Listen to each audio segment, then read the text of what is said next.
اعوذ باللہ من الشیطان الرجیم بسم اللہ الرحمن الرحیم ولا تطرد الذین یدعون ربهم بالغداة والعشی یریدون وجہہ، اور مت دھتکاریے آپ ان لوگوں کو کہ جو پکارتے ہیں اپنے رب کو صبح و شام اور وہ اس کی چہرے کے طالب ہیں، اس کی رضا کے جویا ہیں۔ یہ اصل میں اشارہ ہو رہا ہے کہ تمام رسولوں کے ساتھ یہ معاملہ ہوا، خاص طور پر حضرت نوح کے ساتھ بھی، کہ جو بڑے بڑے سرداران ہوتے تھے قوم کے، وہ کہتے تھے کہ اے نوح، ہم تو تمہارے پاس آنا چاہتے ہیں، سمجھنا چاہتے ہیں بات کیا ہے، لیکن ہم دیکھتے ہیں جب بھی آئے تمہارے پاس، تمہاری محفل میں بیٹھے ہوتے ہیں ہمارے کمی کاری ملازم گھٹیا لوگ، اب ہماری شایع نشان نہیں کہ ہم ان کے ساتھ بیٹھے۔ یہی بات حضور سے کہتے تھے کہ ہم آتے ہیں آپ کے پاس بات سمجھنے کے لیے، یہ آپ کے دل جو دمگٹا لگا رہتا ہے، یہ ہمارے غلام لوگ ہیں، یہ ہمارے جو ہے معاشرے کے پست طبقات ہیں، یہ آپ کے آس پاس ہوتے ہیں، تو پھر ہمارے شایع نشان یہ نہیں ہے کہ ہم ان کی موجودگی میں آپ سے بات کریں۔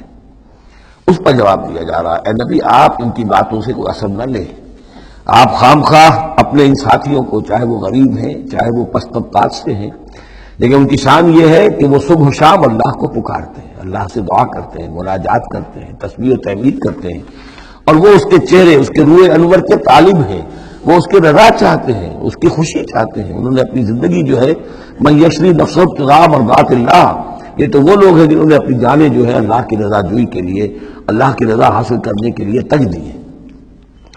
ما علیک من حسابہ من شیء، آپ کے ذمے ان کے حساب میں سے کچھ نہیں ہے، وما من حسابک علیہم من شیء، اور نہ آپ کا ان کے اوپر آپ کے حساب میں سے کچھ ہے، یعنی یہ تو ہر شخص کو اپنی کمائی کرنی ہے، آپ کے ذمے آپ کا فرض ہے، آپ کرتے جائیے، جو آپ کے پاس آ رہے ہیں ان کا حساب بھی اللہ لے لے گا، جو آپ کے پاس نہیں آتے ان کا حساب بھی لے لے گا، ہر ایک کو اس کے طرز عمل کے مطابق وہ بدلہ دے دے گا۔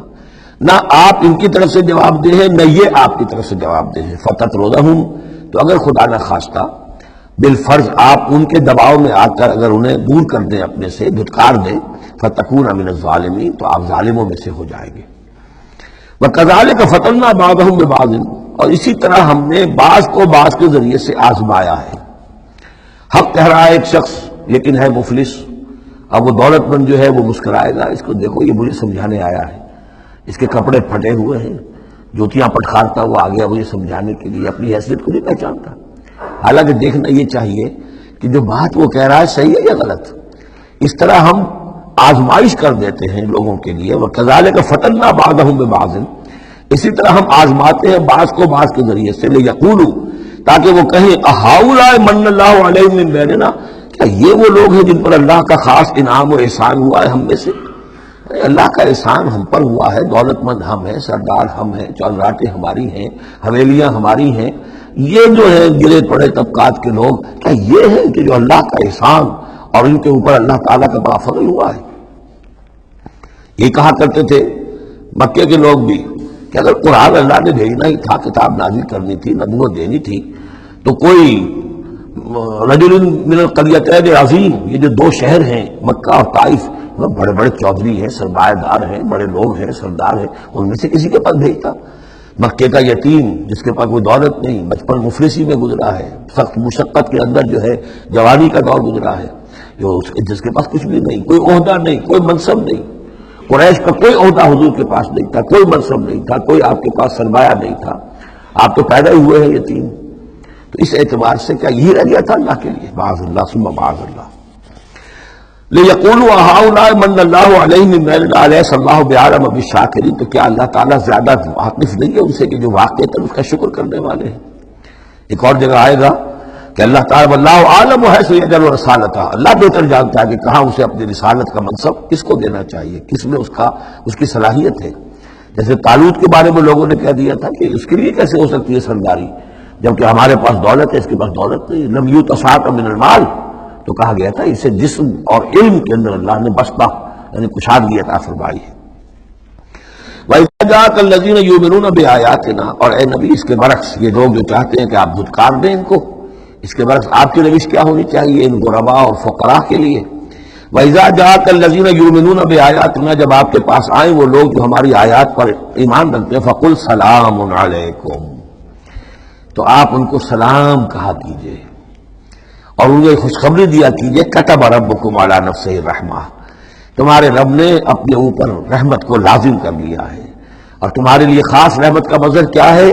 انہ من عمل منکم سوءا بجہالۃ، کہ تم میں سے کوئی بھی اگر کسی وقت کوئی برے کام کا ارتکاب کر بیٹھے، جذبات میں آ کر، ناواقفیت سے، جہالت میں، ثم تاب من بعدہ، پھر اگر وہ فوراً توبہ کر لے گا، وہ اصلح اور اصلاح کر لے گا، فانہ غفور الرحیم، تو اللہ تعالیٰ غفور الرحیم ہے۔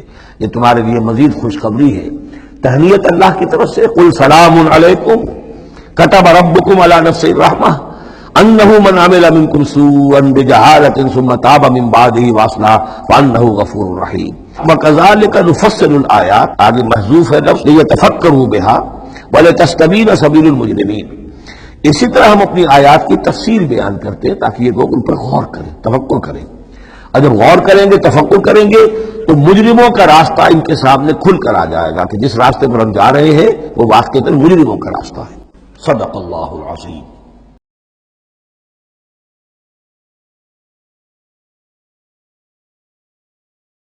اعوذ باللہ من الشیطان الرجیم، بسم اللہ الرحمن الرحیم۔ قل انی نہیت ان اعبد الذین تدعون من دون اللہ، کہہ دیجئے مجھے تو روک دیا گیا ہے ان کو پوجنے سے کہ جن کو تم پکارتے ہو اللہ کے سوا۔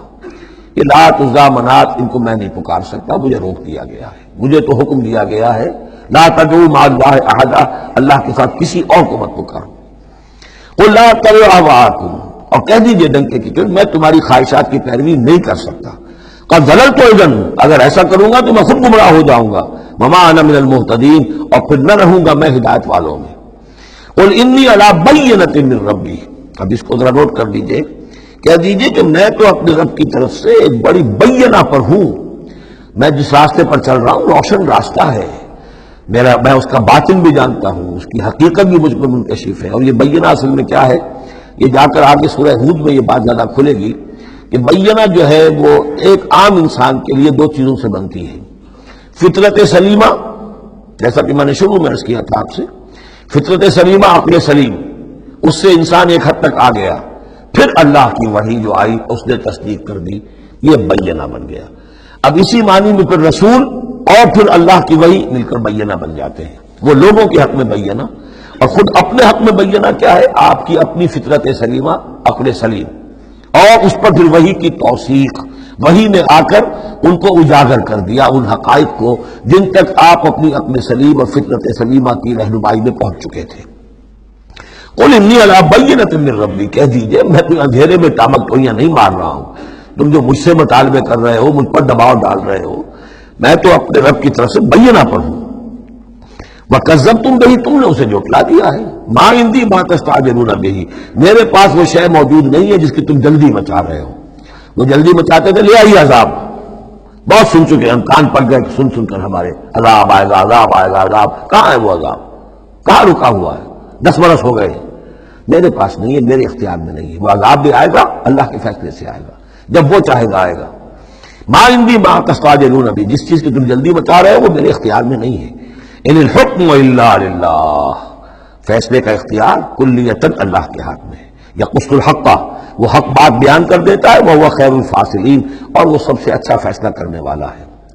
قل لو ان عندی ما تستعجلون به، اب اس میں وہ تلخی جو ہے وہ ظاہر ہو رہی ہے کہ تم جو تنگ آ گئے میری باتیں سن سن کر، میرے اندر بھی تمہاری جانب سے بیزاری پیدا ہو چکی ہے۔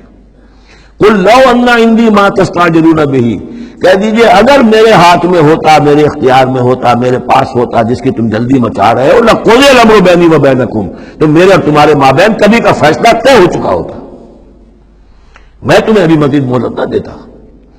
تم اگر تمہارے کان پک گئے تو میں بھی تنگ آ چکا ہوں، میرے بھی اب جو ہے صبر کا پیمانہ جو ہے وہ ایک حد کو پہنچ چکا ہے۔ لَقُضِیَ الْأَمْرُ بَيْنِي وَبَيْنَكُمْ، میرے اور تمہارے مابین کبھی کا فیصلہ چکا دیا گیا ہوتا۔ وَاللَّهُ أَعْلَمُ بِالظَّالِمِينَ، اللہ خوب واقف ہے ظالموں سے۔ وَعِندَهُ مَفَاتِحُ الْغَیْبِ، اسی کے پاس ہے خزانے غیب کے۔ یہ مفاتح جو یہاں جمع آیا ہے تو مفتاح کہتے ہیں کنجی کو، اس کی جمع بھی ہے، اور مفتاح کہتے ہیں اس کو جس سے کھولا گیا، یعنی خزانہ۔ یہاں پر مفتاح کی جمع ہے، یہ مفاتح۔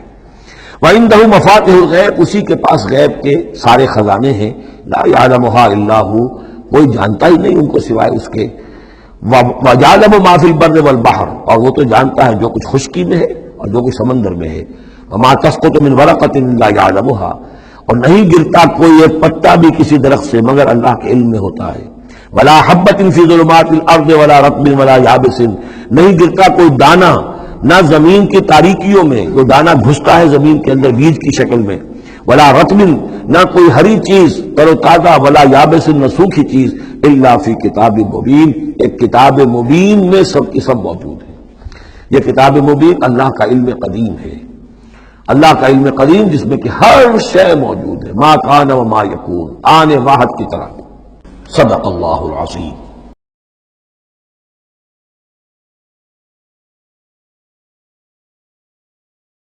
اعوذ باللہ من الشیطان الرجیم، بسم اللہ الرحمن الرحیم۔ وَهُوَ الَّذِي يَتَوَفَّاكُم بِاللَّيْلِ، اب یہ لفظ یہاں پر آ گیا ہے، وہ جو قادیانیوں کے ساری خباثت کا توڑ جو ہے، وہ جو میں نے وضاحت آپ کو بیان کی تھی کہ وفا یوفی یتوفا، اب یہاں آ گیا وَهُوَ الَّذِي يَتَوَفَّاكُم بِاللَّيْلِ، وہی ہے جو تمہیں وفات دیتا ہے رات کے وقت۔ کیا وفات دیتا ہے؟ کیا انسان مر جاتا ہے؟ جان تو رہتی ہے، شعور نہیں رہتا۔ میں نے کہا تھا تین چیزیں ہیں، جسم ہے، جان ہے، جان میں شعور ہے۔ بڑا پیارا ایک شعر ہے فارسی کا، جان نہاں در جسم اوغ در جان نہاں، جسم کے اندر تو پنہا ہے جان، جان میں وہ پنہا ہے۔ تین چیزیں ہو گئی یہاں اس شعر میں، وہ سے مراد کچھ اور ہے، اس وقت میں اس پہ نہیں جاؤں گا، لیکن تین چیزیں سمجھ لیجئے۔ جان نہاں در جسم، جسم کے اندر جان پنہا ہے، اوغ در جان نہاں، وہ جان میں نہا ہے، اے نہا اندر نہا ہے جانے جان۔ یہ پھر کسی اور جگہ پر پڑھیں گے اس شعر کو انشاءاللہ۔ اب سمجھ لیجئے، ایک جسم ہے، جسم میں جان ہے، جان میں شعور ہے، اصل سے تو شعور ہے، لہذا نیند میں صرف شعور لے گئے، موت ہوئی تو شعور بھی لے گئے، جان بھی لے گئے، اور عیسیٰ کو لے گئے، شعور بھی لے گئے، جان بھی لے گئے، جسم بھی لے گئے۔ تو توفع جو ہے کل کا کل پورے طور پر ہوا ہے حضرت عیسیٰ علیہ السلام کا۔ ہمارا توفع یا توفی جو ہوتا ہے وہ تو ادھورا ہوتا ہے، جسم یہیں رہ جاتا ہے، جان اور شعور چلا جاتے ہیں، اور نیند میں شعور چلا گیا۔ وَهُوَ الَّذِي يَتَوَفَّاكُم بِاللَّيْلِ وَيَعْلَمُ مَا جَرَحْتُم بِالنَّهَارِ، وہی ہے جو تمہیں وفات دے دیتا ہے، قبضے میں لے لیتا ہے، يَتَوَفَّاكُم رات کے وقت، اور وہ جانتا ہے جو کچھ کہ تم کرتے ہو دن کے وقت۔ ثم یبعثکم فیہ، پھر وہ دوبارہ اگلی صبح کو پھر تمہیں اٹھا دے گا، لیقضی اجل مسمى، تاکہ وہ تمہاری جو مہلت ہے وہ پوری ہو جائے۔ یعنی روزانہ ایک طرح سے ہم موت کی آغوش میں چلے جاتے ہیں۔ آدھی موت تو ہے، نیند کسے کہتے ہیں؟ آدھی موت۔ یہی وجہ ہے کہ جو دعا ہے صبح کو اٹھنے کے وقت کی، جو مسنون دعا ہے، الحمدللہ الذی احیانی بعدما اماتنی والیہ النشور، کل شکر اور کل حمد اور کل تعریف اس اللہ کے لیے ہے جس نے مجھے دوبارہ زندہ کیا اس کے بعد کہ مجھ پر موت وارد کر دی تھی۔ نیند جو ہے وہ موت کی بہن ہے، اور اسی طرح اٹھنا ہے اللہ کی طرف۔ یہ بڑا ایک عجیب نکتہ ہے، اس کو ذہن میں اس کو اپریشیٹ کیجئے۔ جو شخص صبح آنکھ کھلتے ہی جس کے زبان پر یہ الفاظ آتے ہوں، الحمدللہ الذی احیانی بعدما اماتنی والیہ النشور، قیامت کے دن جب وہ اٹھے گا اس کی زبان پر یہی ترانہ خود بخود آ جائے گا، اس وقت ہوگا وہ 100% درست۔ الحمدللہ الذی احیانی بعدما اماتنی والیہ النشور، کیونکہ عادت پڑی ہے، ہمیشہ کہا ہے، جیسے ہی شعور آیا الحمدللہ الذی احیانی بعدما اماتنی والیہ النشور، تو یہ وہ ترانہ جو ہے جو کہ باعث بعد الموت کے وقت ہماری زبان پر ہوگا، اس کا ریہرسل ہے جو آپ روزانہ کریں گے اگر یہ عادت پختہ کر لیں۔ وَهُوَ الَّذِي يَتَوَفَّاكُم بِاللَّيْلِ وَيَعْلَمُ مَا جَرَحْتُم بِالنَّهَارِ ثُمَّ يَبْعَثُكُم فِيهِ لِيُقْضَىٰ أَجَلٌ مُّسَمًّى ثُمَّ إِلَيْهِ مَرْجِعُكُم، پھر اسی کی طرف تم سب کا لوٹنا ہے۔ ثُمَّ يُنَبِّئُكُم بِمَا كُنتُمْ تَعْمَلُونَ، پھر وہ تمہیں جتلا دے گا جو کچھ کہ تم کرتے رہے تھے۔ وَهُوَ الْقَاهِرُ فَوْقَ عِبَادِهِ، اور وہ اپنے بندوں پر، یہ لفظ کئی مرتبہ آیا ہے اس صورت کے اندر، اللہ پوری طرح غالب ہے، قابو یافتہ ہے اپنے بندوں پر۔ وَيُرْسِلُ عَلَيْكُمْ حَفَظًا، اور وہ تم پر نگہبان بھیجتا رہتا ہے۔ ہر انسان کے ساتھ فرشتے باڈی گارڈ کی حیثیت سے موجود ہیں، اس لیے کہ جب تک اللہ نے اجل معین رکھی ہوئی ہے اس وقت تک تو زندہ رکھنا ہے، اور زندہ رکھنے کے لیے حفظہ، حفاظت کرنے والے نگہبان۔ وہ جو میں نے ایک دفعہ پہلے بھی کہا تھا، بس اوقات تو محسوس ہوتا ہے کہ جیسے گاڑی ایسے سناٹے سے آپ کے ساتھ سے گزری ہے کہ معلوم ہوتا ہے کسی نے ہاتھ دے کر آپ کو بچایا، ورنہ بچنے کا کوئی امکان نہیں تھا۔ تو کوئی ہے؟ جب معلوم ہے کہ ابھی اس کی موت کا وقت نہیں آیا تو بچانے والے فرشتے ہمارے ساتھ ہوتے ہیں. حتیٰ اذا جاء احدکم الموت، یہاں تک کہ جب تم میں سے کسی کی موت کا وقت آتا ہے، توفته رسلنا، یا پھر توفا آ گیا، اب یہاں پہ شعور اور جان دونوں جائے گا. توفته رسلنا، تو ہمارے بھیجے ہوئے فرشتے جو ہیں وہ اس کو قبضے میں لے لیتے ہیں. وہم لا یفرطون، اس میں کوئی کمی نہیں کرتے، کوئی کوتاہی نہیں کرتے، جو حکم آیا جب آیا. ثم ردوا الی اللہ مولاہم الحق، پھر وہ لوٹا دیے جاتے ہیں اب اللہ کی طرف جو ان کا مولا ہے برحق سچا. الا لہ الحکم، آگاہ ہو جاؤ، فیصلے کا اختیار اسی کے ہاتھ میں ہے، حاکمیت اسی کی ہے. ان الحکم الا للہ، یہ دوسری مرتبہ آیا یہاں. وہو اسرع الحاسبین، اور وہ حساب کرنے والوں میں سب سے بڑھ کر تیز ہے، یعنی اسے دیر نہیں لگے گی. اس کے کمپیوٹرز جو ہیں وہ کوئی بہت ہی سپر کمپیوٹر جن کا ہم تصور بھی نہیں کر سکتے.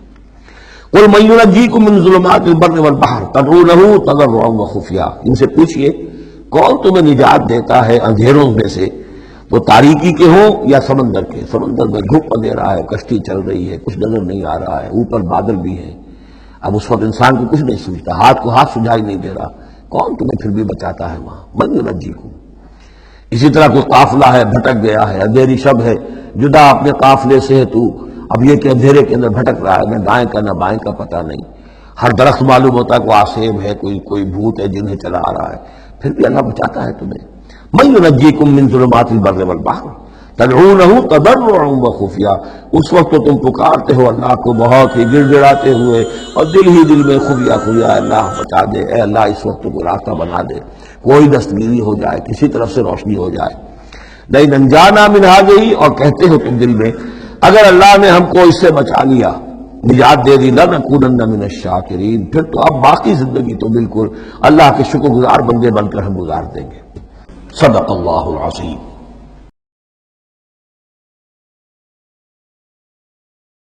اعوذ باللہ من الشیطان الرجیم، بسم اللہ الرحمن الرحیم. قل اللہ ینجیکم منہا، اللہ تعالیٰ پھر نجات دیتا ہے تمہیں اس سے. ومن کل کرب، اور ہر کرب سے، ہر تکلیف سے. ثم انتم تشرکون، پھر اس کے بعد تم آگے پھر شرک شروع کر دیتے ہو، پھر تمہیں اپنی دیویاں دیوتا، اپنے آلہہ، اپنے چودھری، اپنے سردار یاد آ جاتے ہیں. قل هو القادر على ان يبعث عليكم عذابا من فوقكم، یہ آیت جو ہے یہ بہت اہم ہے کہ عذاب الہی کی کئی قسمیں ہیں، 3 قسمیں یہاں بیان ہوئی ہیں.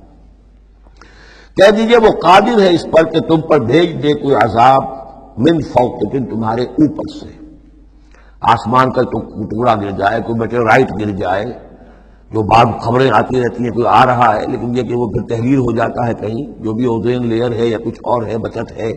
لیکن یہ کہ اگر اللہ چاہے تو جہاں آسمان پر سے کوئی عذاب بھیج دے آپ کے اوپر.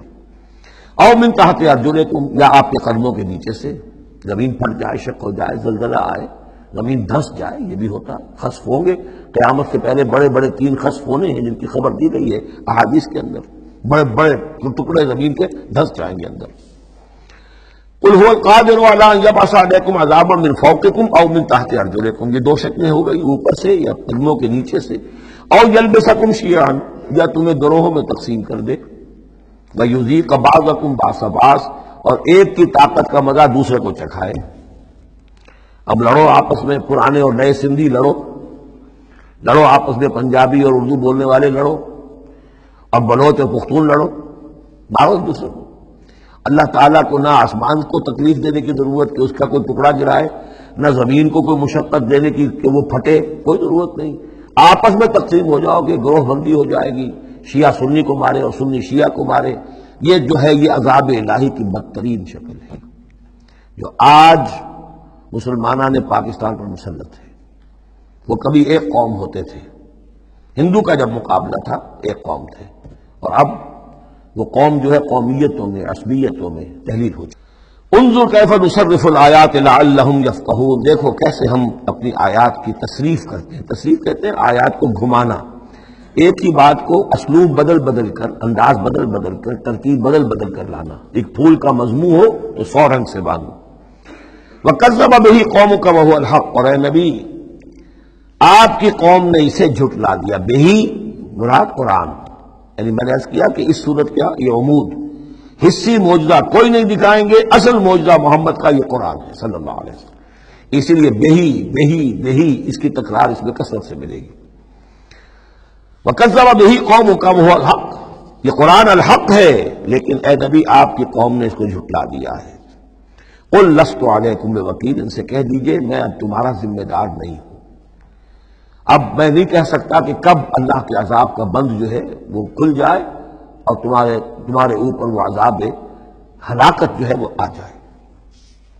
لِكُلِّ نَبَوْ مُسْتَقَرٌ، كُلِّ نَبَإٍ مُسْتَقَرٌ، ہر خبر ہر بڑی بات کے لیے وقت معین ہے۔ فَسَوْفَ تَعْلَمُونَ، میں نہیں کہہ سکتا، جیسے کہ سورہ انبیاء میں فرمایا وَإِنْ أَدْرِيَ قَرِيبٌ أَمْ بَعِيدٌ مَا تُوعَدُونَ، میں یہ نہیں جانتا کہ جس کی تمہیں دھمکی دی جا رہی ہے وہ قریب آ چکا یا دور ہے، ٹائم ٹیبل اللہ کے علم میں ہے، لیکن یہ میں جانتا ہوں کہ اگر تمہاری روش یہی رہی تو عذاب آ کر رہے گا۔ بسوف تعلمون، اور عنقریب تمہیں معلوم ہو جائے گا۔ وَإِذَا رَأَيْتَ الَّذِينَ يَخُوضُونَ فِي آيَاتِنَا، یہ وہ آیت آگئی جس کا حوالہ سورہ نساء کی آیت نمبر 140 میں آیا تھا کہ تمہیں پہلے ہدایت دی گئی تھی کہ جب تم لوگوں کو دیکھو کہ وہ ہماری آیات کا استہزاء کر رہے ہیں، تمسخر کر رہے ہیں، تو ان کے پاس بیٹھو مت، اٹھ کر چلے جاؤ، کم سے کم یہ کہ ایک پروٹیسٹ میں واک آؤٹ وہاں سے ہو جائے۔